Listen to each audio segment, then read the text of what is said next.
कीमती। राधा जब मोहन से मिली, उसे देखते ही अपना दिल दे बैठी। मोहन की हालत भी कुछ ऐसे ही थी। पहली बार दोनों राधा की सहेली के घर पर उसके जन्मदिन की पार्टी में उससे मिली। जितनी खूबसूरत राधा लग रही थी, उतना ही मोहन भी जच रहा था। पतला दुबला लड़का, सफ़ेद शर्ट, उस पर भूरे रंग की टाई, बाल शायद उसने आजकल के जो बाजार में सामान आ रहे हैं उसने सजाए हुए थे। एक भी बाल इधर का उधर नहीं हो रहा था। उस पर नीली जीन्स, सफ़ेद जूते, कुल मिलाकर वो राधा को तो भा गया। राधा बढ़ चढ़कर अपनी दोस्त के जन्मदिन की पार्टी में भाग ले रही थी। राधा ने अपनी सहेली के करीब जाकर पूछा, वो कौन है? उसकी सहेली अपने कपड़ों में, अपने श्रृंगार में व्यस्त थी। बोली, वो कौन? अरे वही जो अभी अभी तेरा जन्मदिन का केक लाया है। समझते हुए निशा बोली, ओह वो तो भाई का दोस्त है। उसी के साथ स्नातक की पढ़ाई कर रहा है। क्यों? तू क्यों पूछ रही है? निशा ने अपनी आंखें सिकोड़ते हुए पूछा। नहीं, ऐसे ही पूछ लिया, कहते हुए वो आंखें चुरा गई। ऐसे ही तो नहीं पूछा, क्या तुझे पसंद है? कहते हुए वो मुस्कुराई और बोली, भाई से कहकर बात चलाऊं? उसकी ये बात सुनकर राधा घबरा गई और बोली, तू भी ना, तुझसे एक बात क्या पूछ ली, तू तो पीछे ही पड़ गई। जा, मैं तुझसे बात नहीं करती। कहते हुए वो भीड़ में निशा के रिश्तेदारों में शामिल हो गई। निशा और वो, उनके साथ दो सहेलियां और हैं, किंतु आज वो दोनों नहीं आ पाईं क्योंकि दोनों ही कहीं ना कहीं व्यस्त थी। उन्होंने निशा से बाद में पार्टी लेने के लिए कहा है। राधा ने भी कहा था, मैं किसी को जानती नहीं, पार्टी में बोर हो जाऊंगी, मैं भी इन्हीं के साथ पार्टी ले लूँगी। हम सब सहेलियां यहीं स्कूल की कैंटीन में पार्टी कर लेंगे। इस बात से निशा नाराज हो गई और बोली, इनकी तो मजबूरी है, तेरी नहीं। तू आ सकती है तो आ। अधिकार से बोली, तुझे आना ही पड़ेगा। इस कारण आज राधा आ तो गई, किंतु उसने सपने में भी नहीं सोचा था कि इस तरह मोहन से मुलाकात हो जाएगी। अब तो मोहन की नज़र भी राधा पर जा टिकी जब उसे पता चला कि इस लड़की का नाम राधा है। शायद अपने और उसके नाम के कारण। राधा ने आज निशा के जन्मदिन पर बहुत सुंदर नृत्य किया। उसे तो स्वयं पर विश्वास ही नहीं हुआ कि उसने इतना अच्छा नृत्य पेश किया। आज जैसे उसके पैरों में बिजली लगी थी। यहाँ पर वो सबसे अजनबी थी, किंतु अब उसे सभी पहचान गए थे। निशा ने केक काटा और सभी को केक दिया जाने लगा, किंतु राधा की नज़रें तो मोहन को ही तलाश रही थी। राधा ने देखा, मोहन छज्जे पर खड़ा अपने फ़ोन पर किसी से बातें कर रहा है। उसको इस तरह देखकर पहले तो राधा को निराशा हुई, शायद अपने किसी दोस्त से बातचीत कर रहा हो, किंतु तुरंत ही उसने अपनी उस भावना को अपने से दूर कर दिया और केक बांटने वाले से एक प्लेट ली और मोहन के समीप चली गई। राधा को अपने करीब आते देखकर मोहन ने भी बातचीत बंद कर दी। राधा उसके करीब केक ले जाकर खड़ी हो गई, उसकी आंखों में देखा और मुस्कुरा दी।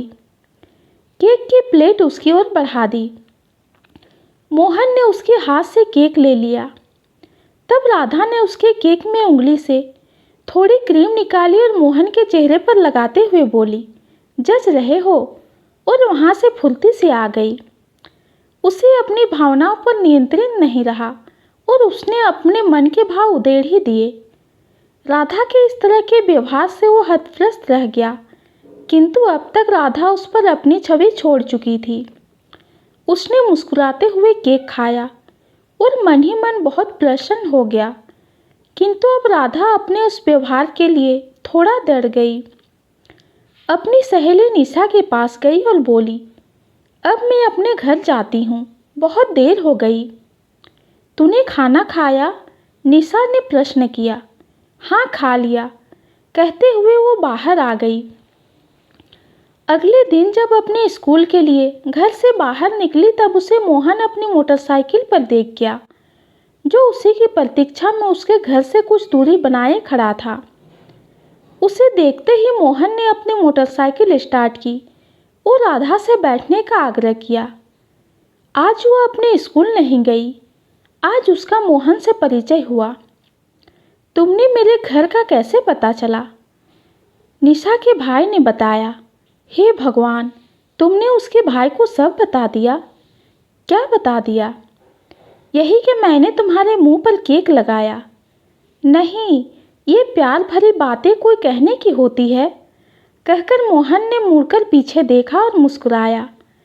राधा उसकी उन निगाहों का सामना ना कर सकी और बोली, सामने देखो, वरना कोई ना कोई दुर्घटना कर दोगे।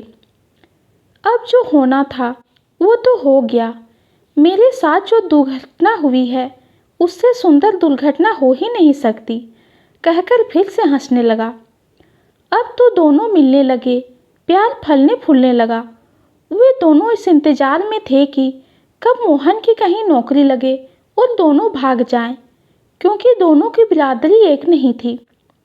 उस पर मोहन का परिवार राधा के परिवार के मुकाबले आर्थिक दृष्टि से भी कमज़ोर था।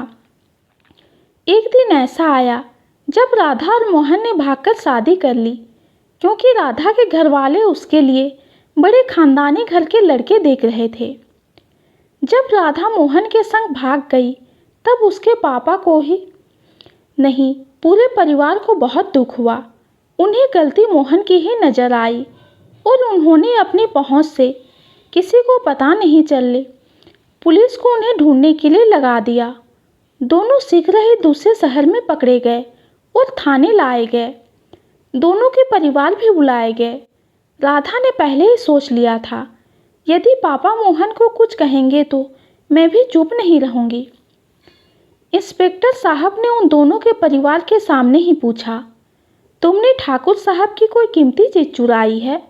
मोहन ने कहा, देखिए, मैं कभी उनके घर के अंदर भी नहीं गया। मैं कैसे कोई चीज़ चुरा सकता हूँ? पापा, इन्होंने आपकी कोई चीज़ नहीं चुराई। आप वैसे ही मोहन पर झूठा इल्ज़ाम लगा रहे हैं। बेटा, इससे क्या कहें, जब तुमने ही अपने घर में चोरी की है, तुमने ही घर का कीमती सामान चुराया है। पापा, ये आप सही नहीं कर रहे हैं। जो तुमने किया, क्या वो सही था? उसकी मम्मी ने आवेश में आकर पूछा। सॉरी मम्मी, मैं बताना तो चाहती थी, किंतु मुझे लग रहा था आप लोग नहीं मानेंगे। और तुमने आओ देखा ना ताओ, हमारा मान सम्मान, हमारी इज्जत को दांव पर लगाकर चली गई। उसके लिए तो मैं आपसे माफ़ी मांग रही हूँ, किंतु आपने और पापा ने जो हम पर चोरी का इल्ज़ाम लगाया है वो सही नहीं है। अब बताइए तो सही, इन्होंने या मैंने क्या चुराया है? तू अब भी नहीं समझी? हमारी सबसे कीमती चीज़ तो हमारी बेटी है, जिसको हमने इतने अरमानों से पाला। हमारे सब अरमान मिट्टी में मिलाकर हमसे मान सम्मान को ताक पर रखकर तुम इसके साथ चली गई। क्या तुम्हें हमारे मान सम्मान की, हमारी इज्जत की तनिक भी परवाह नहीं थी? वही तो हमारी जीवन भर की पूंजी थी, उसे ही तुम लुटाकर ले गई और हमसे पूछती हो हमने क्या चुराया है। किसी माता पिता के लिए धन दौलत उसकी अपनी बेटी ही तो होती है, उनका मान होता है, जिसकी तुमने तनिक भी परवाह नहीं की। तुम इससे प्यार करती थी, हमसे भी एक बार पूछ तो लेती। जब हमने तुम्हें पाल पोस कर इतना बड़ा किया तो क्या तुम पर हमारा इतना भी अधिकार नहीं था? कहकर उसके माता पिता थाने से बाहर आ गए और इंस्पेक्टर साहब से कह दिया, हमें इनसे कोई शिकायत नहीं, इन्हें छोड़ देना। अब जो हो चुका उसे लौटाया तो नहीं जा सकता। अपराधबोध में खड़ी राधा और मोहन उन्हें जाते देख रहे थे। दोस्तों, ये कहानी आपको कैसी लगी कमेंट में ज़रूर बताइए। कहानी पसंद आती है तो